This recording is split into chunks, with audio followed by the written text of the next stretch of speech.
Hello and welcome to the walkthrough tutorial for the Mississippi Aid application, also known as MAAPP. This is with Get to College. My name is Kierstan Dufour. I'm Assistant Director and Project Manager for Get to College, which is a program of the Woodward Hines Education Foundation located in Mississippi, supporting more Mississippians to obtain post-secondary credentials that lead to meaningful employment. Today we're going to go through the application for Mississippi State Financial Aid. So this is the website msfinancialaid.org. There are two ways to get to this application. One, you can link directly when completing a student's FAFSA on the confirmation page. On the upper right-hand corner is a blue box that says link to Mississippi Financial Aid application, which will make it a little bit easier because it pre-populates a lot of the demographic information. Or you can go straight to the MAAPP application on its own website.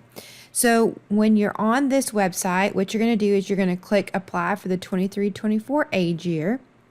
And then at this point, this is where you are going to already, if you link from the FAFSA, have this information put in.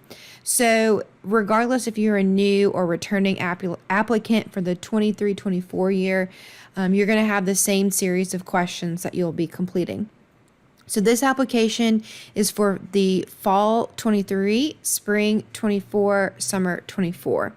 So you're going to input the first name of the student and last name, the student's birthday,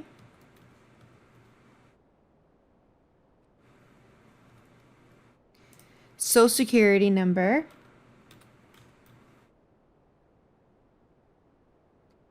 and you'll have to confirm the Social Security number. One email address is required. The primary email is who's going to be receiving correspondence from the Office of Student Financial Aid, perhaps around missing documents or if there's any verification documents that need to be submitted.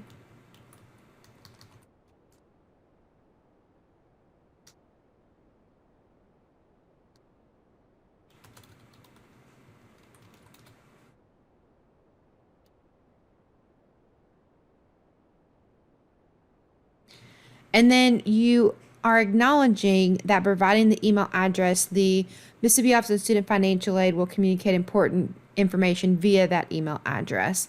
And if you need to update it, you can always contact Mississippi Office of Student Financial Aid.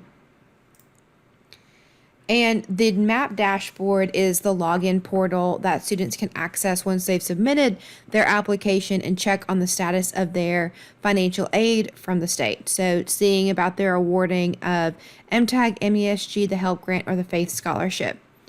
If the student has an additional email, such as a parent, spouse, or an alternative email address, they can choose to add a secondary email if they would like.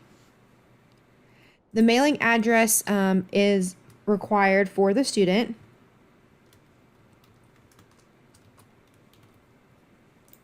And make sure you don't put any periods in if you do an abbreviation. The application does not like that little piece to it. So save yourself a headache and skip that. You're going to find the county that you reside, and then it does require a phone number, a primary phone number.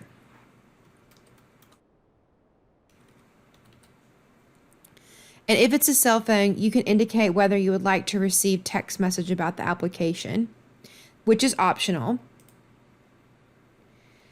You have to indicate your gender, and it's optional to indicate your race.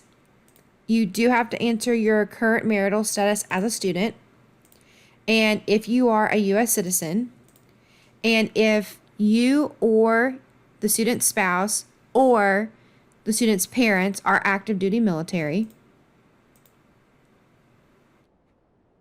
You have to indicate which high school and the month of graduation from high school and the year. And if the student has earned and enrolled in 12 or more hours.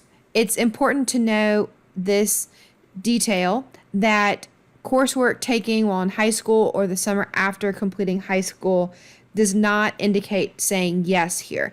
So if you've taken dual enrollment, dual credit, AP, IB, and received college credit while in high school, that's great, and it will apply towards your degree progression, but it does not, you don't want it to hinder your awarding of those four different scholarships that are available through the state.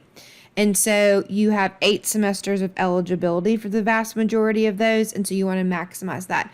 So you're going to click no here if you're a traditional age high school student watching this video and completing your Mississippi Aid application. All right, so then you're going to indicate which college that you plan to enroll for the fall and spring semesters.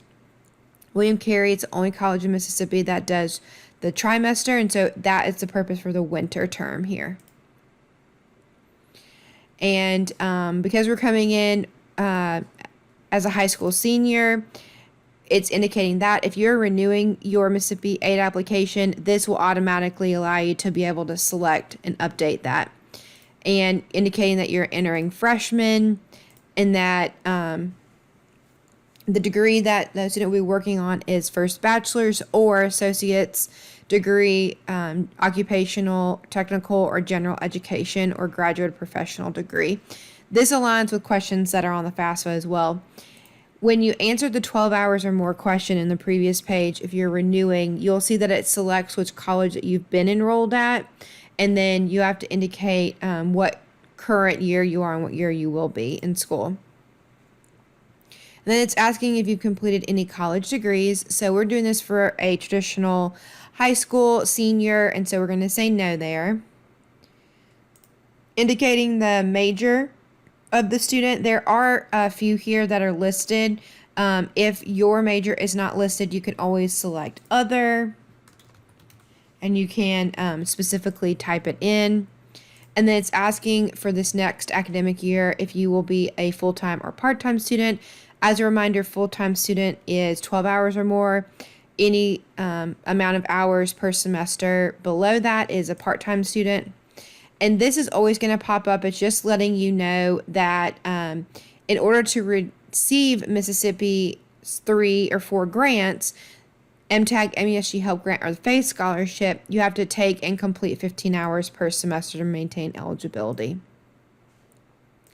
And then the date of your anticipated college graduation month and year. And this is the household worksheet. So similar to when you do it on the FAFSA, you have to indicate everyone that lives in the household. So parents, siblings, etc. But it's important to know that you can't change this once it's been submitted, and you have to manually list out everyone. So you have to put their first name, their last name, the relationship to the student who's already listed here, and then the age of the parent. You'll go through and list out everyone that's in the household. And once you've completed that, you'll go into the next set of questions, which is asking if the child or spouse of a Mississippi law enforcement officer, full-time firefighter, or volunteer firefighter who has suffered fatal injury or wounded become permanently and totally disabled as a result of injury or wounds occurred in the performance of the official duty of their job. And so you have to indicate yes as a child or a spouse, or no. And then this is the new scholarship for Mississippi. It's called the Faith Scholarship.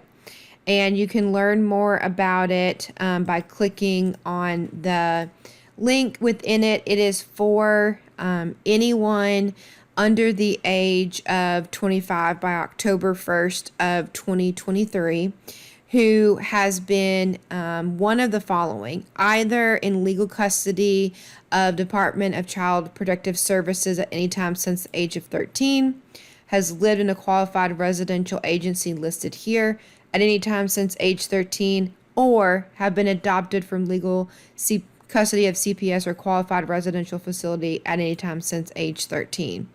And so this is a very new and exciting opportunity for students who can say yes to any one of these since their 13th birthday, but are under the age of 25 by October 1st of next year, to be able to have their full cost of attendance plus additional housing during the break available as financial aid. So this is asking those indicator questions. If the student has been in foster care on or after their 13th birthday and residential facility on or after their 13th birthday.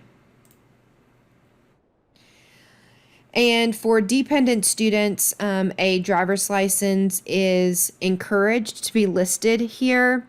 It is the second form of residency. If you complete the FAFSA, that is the first form of residency. There have to be two forms of residency provided for a student to receive aid from Mississippi. So for dependent students, they must list a parent driver's license or Mississippi ID card. For an independent student who is not required to use parent information, they would provide their own picture ID number when they submit the form up in their portal for MAAPP.